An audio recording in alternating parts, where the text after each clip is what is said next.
Woo! We're live. Yay! We're alive. Oh yeah, and we're live. And what do we get to talk about today? Access bars, which, depending on where you're finding this video, you may have heard of it. You may have no idea what we're talking about.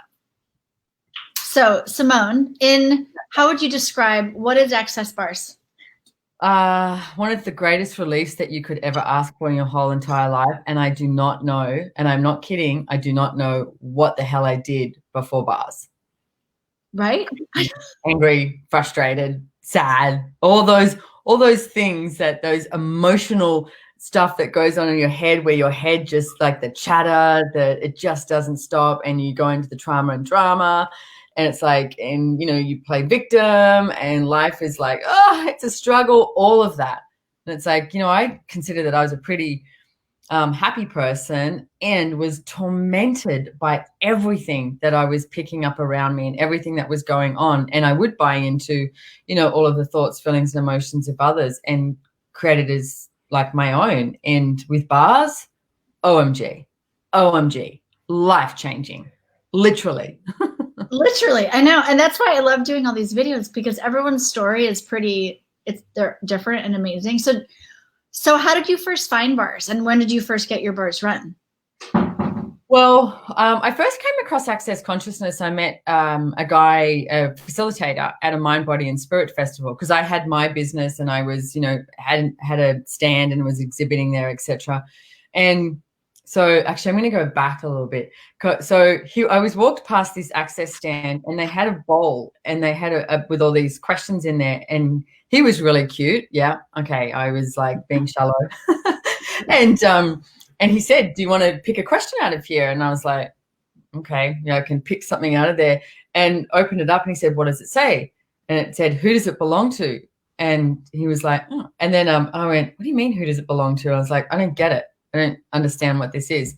So he started explaining it to me, and I'm just going to give you a really quick tip here. You can use that question of who does this belong to, because as I was saying before, so often, those mornings or those days that you wake up, or it's, like it's a Monday here at the moment in Australia, and that Monday morning, even though we're in COVID, weird ass, like stay at home stuff and people are business, it's still Monday morning-itis, like that energy of like, oh, the beginning of the work week. So what you're going to do is wake up in the morning and ask the question, who does this belong to? Because so many of the thoughts, feelings, and emotions that you pick up on are not yours. And especially at this time in the world, who does this belong to should be the question that you ask every single day. And I'm going to say at least 20 times a day, who does this belong to? Because it's not yours. And if it lightens up, it's not yours. Okay. And so many times we fixate on it, and then we create that as our reality, and that's not your reality. So that was the question that I picked out. And then, so I started chatting to this guy, and, didn't get my bars run then, but it was another Mind, Body and Spirit festival, because there's a whole, you do one in Sydney, Melbourne, Brisbane, etc. in Australia. And so I'd heard about Access a little bit, and I hadn't really looked into it. And I was at this stand in Sydney, and I just had this friend of mine who had been to Bali surfing, and she went to Bali surfing, got bitten by a mosquito, and died within 3 days. Now, can I just say, first off, that's the only person I've ever heard that has died from being bitten by a mosquito in 3 days in Bali. So don't be deterred about going to Bali. But she did. And I was so angry, and I was so frustrated, and was just really upset, all of that. And there was people walking around the Mind, Body and Spirit Festival, hugging heart to heart and being all like, hey, everything's great. And I just wanted to fucking kill everyone. I was like, are you kidding me? But I also had this stand that I had to set up, and I'd spent thousands and thousands of dollars on it. And I knew that I had the next 4 days to create the revenue coming from there. And that movie, 4 Weddings and a Funeral? Yeah. And he says, I want the dogs to stop barking. I want the clocks to stop ticking, everything. And that's what I wanted. I just was like, can I just have a moment? Like, I just need everything to be silent around me and everything to stop, so that I can just be with what is. And every time I looked around, the world was just like still doing its thing. And I was like, just give me a moment, Yeah. And at that time I was in my stand, and this facilitator that I'd met walked around the corner with Gary Douglas. And I knew who Gary Douglas was. He's the founder of Access Consciousness, but I'd never met him. Yeah. And he walked around the corner, and this facilitator introduced me to him. And, Gary, being Gary, was just like, hey, and put his arms out and was like, do you want a hug, sort of thing. And I hugged him. And as soon as I hugged him, I sort of, when you do that, you hug and then you just pull straight back out. Yeah. And I pulled straight back out, and he looked at me, and he so looked at me like he just like that's was Gary so with me. Yeah. And he said, you know what? You'd be a lot better off if you were open to receiving. And I looked at him and he went, you'd make more money. He said, your business would be better. He said, you'd have more fun. Life would be easier, if you were open to more receiving. And I just went, yeah. And I looked at him, and seriously, my head was going, yeah, you're crazy, man. Like, whatever. You have no idea what's going on in my life. Like, because I wanted to sit in this, like, trauma and drama of what was going on for me, and not just have this, if you'd be a lot better off if you're open to receiving. So that night I went home, and I was super tired, and I was staying at a friend's house, and all I could think about was Gary Douglas saying to me, you'd be a lot better off if you were open to receiving.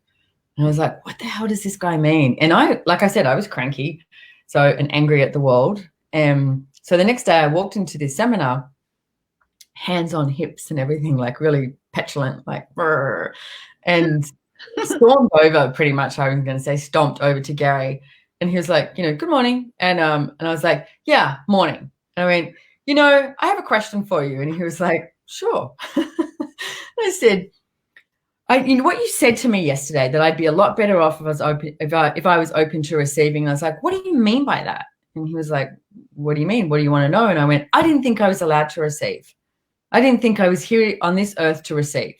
I said, I thought my job was to give. And I said, you've totally confused me. And I was like I was cranky. Like I said, I was, and he looked at me and he went, he goes, do you want to go for a walk outside? And I went, no, I don't have time. And I said, because I had my stall to set up.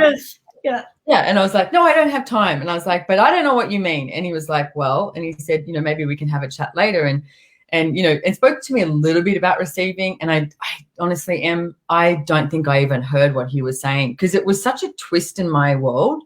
I really didn't think I was allowed to receive. And so I'm going to say, if you're watching this too, it's like, how many of you, have decided that you're not allowed to receive, that it's like, it goes against what you're here for, or it's being selfish, it's being narcissistic, or any of that. It's like, no, what if receiving was one of the greatest gifts that we could be here on planet Earth? And can I add to that again? If you're like, I didn't even understand what the word receive meant when I read it in the Bars manual. They're like, or the little description on the website when I was choosing to do the class, like the first time you can receive. And I was like, what does that even mean? The same thing. I was confused by the concept at all. Yeah. So go on. The plot thickens, the story thickens. No, so anyway, they had an event like for all the exhibitors, etc. one night, and I went there as well. And so I went there and I had a few drinks, and I met up with this other facilitator of Access, and there was a few of us, and drinking. And I was talking to him, and I was so intrigued by what he was talking about. It was just such a twist on the way you can look at the world.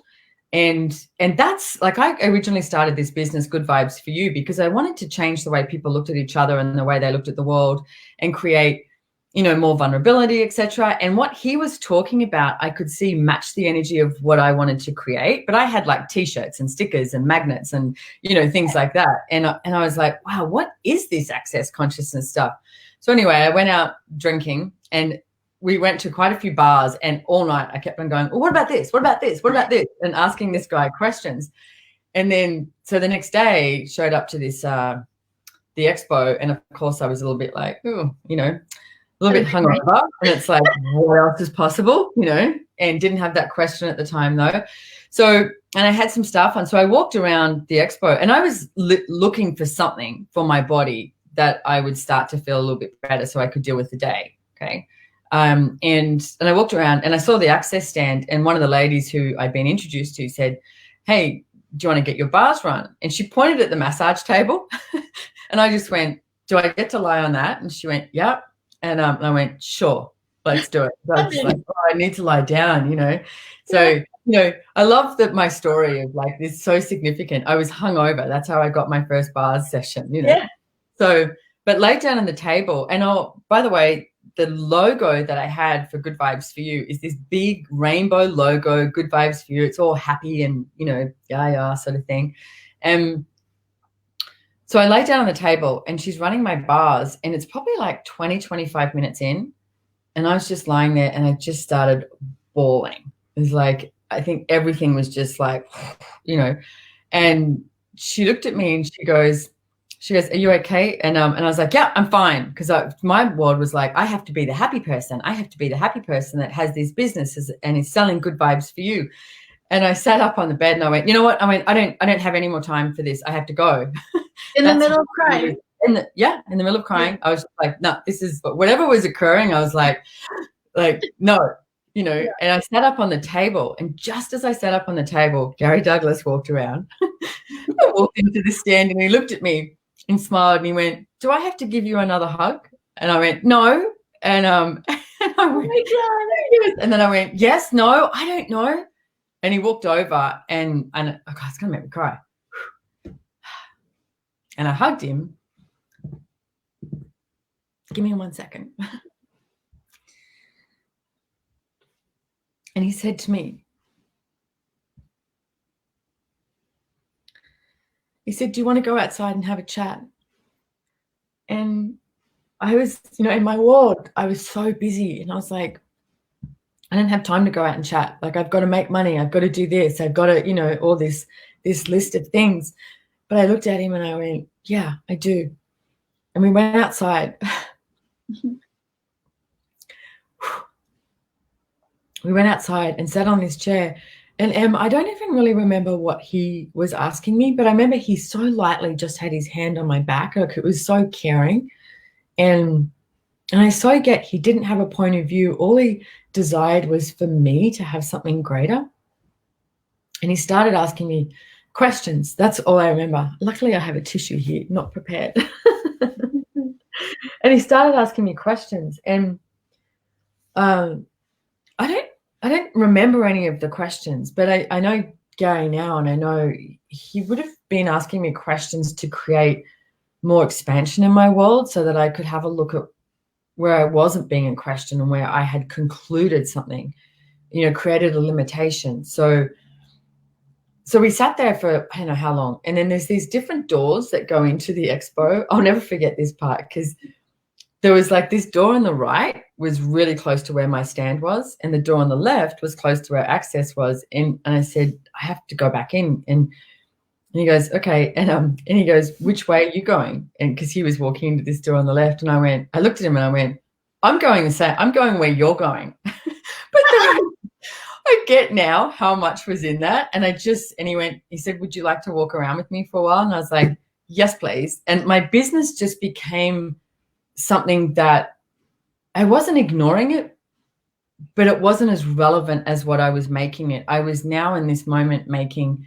me relevant and my choices. So I walked around the expo with Gary. I still don't remember what we spoke about or anything. And then he was doing a class the following weekend. I hadn't met Dane yet because Dane was in New Zealand. And he was doing a class in Sydney called Out of the Box. It's a 2-day class. And now this is November. This is super busy retail, time for my business.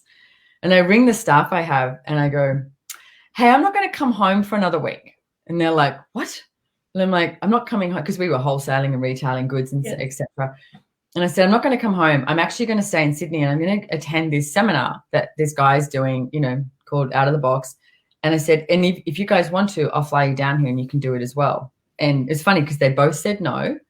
I went, okay. And they were like, well, what are we going to do without you? And I was like, you've got this. You can run the business. It's fine. And I stayed in Sydney for that week. And that was the first class I ever went to, weekend class. It was called Out of the Box. Chutissa Bowman was there. That was her first class too. I'm the only person that Chutissa actually spoke to in the class.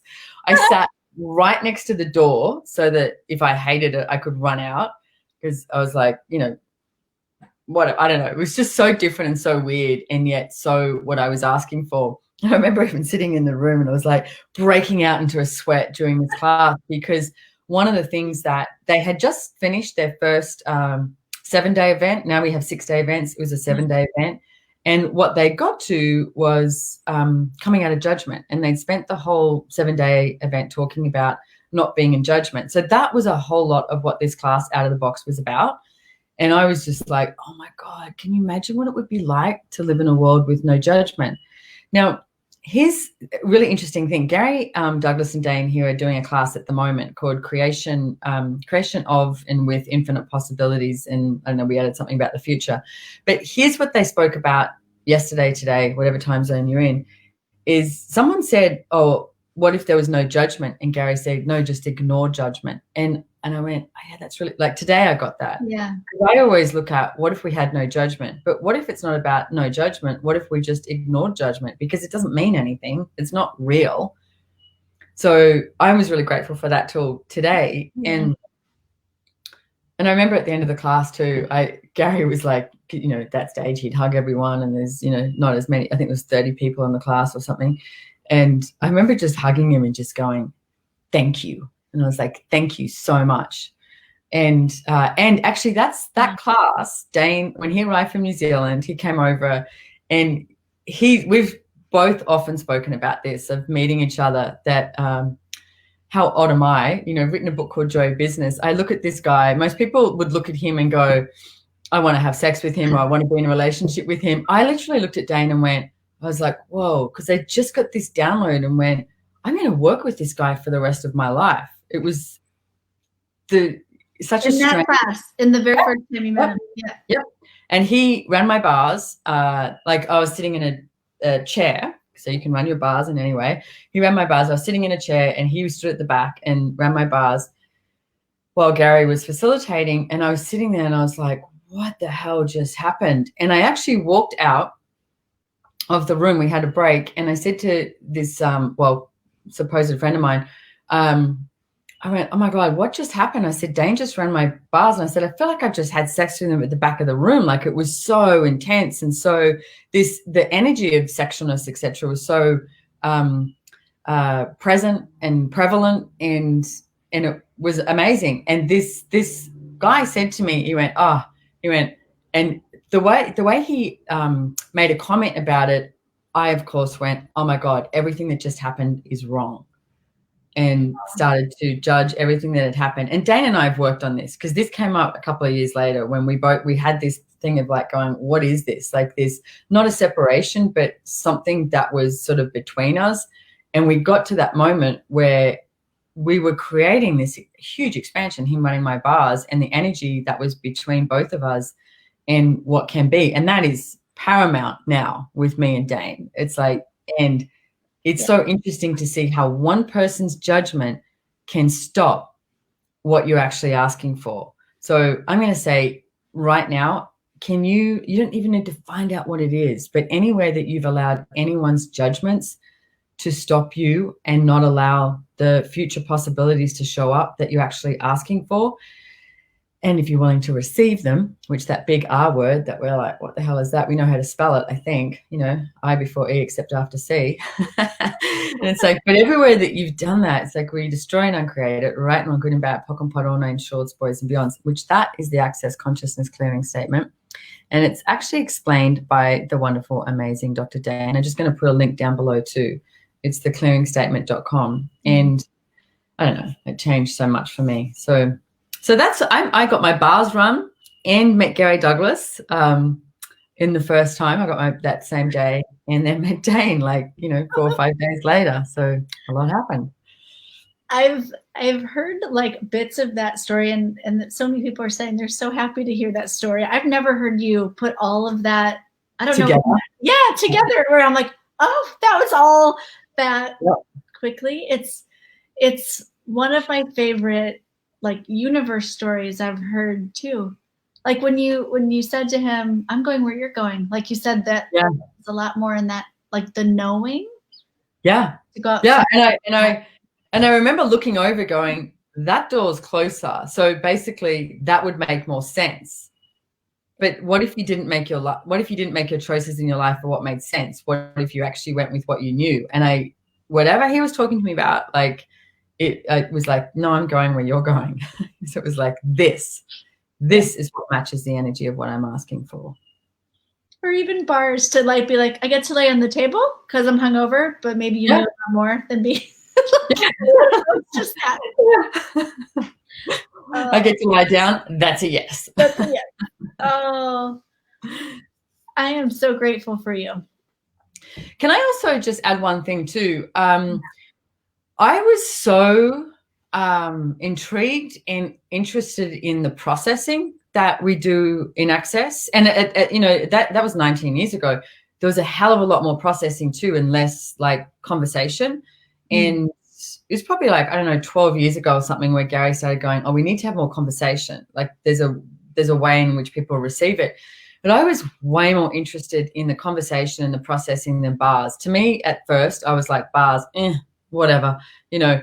But I also I was so hyper and so like adrenaline of everything, and just kept going and going and going and going, that the thought of lying down on a table for, you know, minimum hour and then swapping and then doing that, I was like, are you kidding me? That's like 3-4 hours. I've got way too much to do with my life than do that. And I really didn't hold bars too much regard for, I'm going to say probably at least 10 months to a year. And then there was like this one day that I just went click, and I went, I need bars. And then there was this moment that I just went, yes, bars is such a contribution. So I want to say too, if you're listening to this, and, you know, choose what you choose that works for you. It's not like you have to come along and go. Bars is one of the first classes that you can do in Access Consciousness, right? You got bars, and then you've got foundation class, and then you've got, you know, choice of possibilities, or energetic synthesis of being, or a 3-day body class. Those 3 are what you can do after you've done the foundation, okay? But it's not like this hierarchy of you must do this so you get to levels. It's just there's so much information, and you can't give all of that in one class. And there's a lot of specialty classes out there too that you can check out, like Joy Business and intros and being you, right voice. Yeah, a lot of intros. No prereqs. Yeah. Yeah, don't disregard Access Consciousness if you're not interested in the bars. And like I said right at the beginning, I don't know what I would do without bars now. I very much value them, but I did to begin with. But I didn't let it stop me choosing Access, because I was such a head tripper. Like I was like, tell me more about this, you know, not knowing that, you know what, getting my bars run would have helped unravel all of that as well. So it's like, I don't know, don't go to the wrongness of you. Don't judge you for what you're choosing or not choosing, and just wake up each and every day and ask, what would it take for my life to be greater today than it was yesterday? And, you know, what can I choose that would allow that greatness to show up? It's like, go easy on yourself. Yeah. I'm so glad you said that. And like you said, that first bowl at the fair that you picked a question out of, like, yeah, belong to, sometimes it's one question. Yeah. That's what you take from it. Like there's so much, as I've been at those fairs where someone will go, whoa, how does it get any better than this? That's life changer. And it can be. Yeah. Wow. Yeah. Yeah.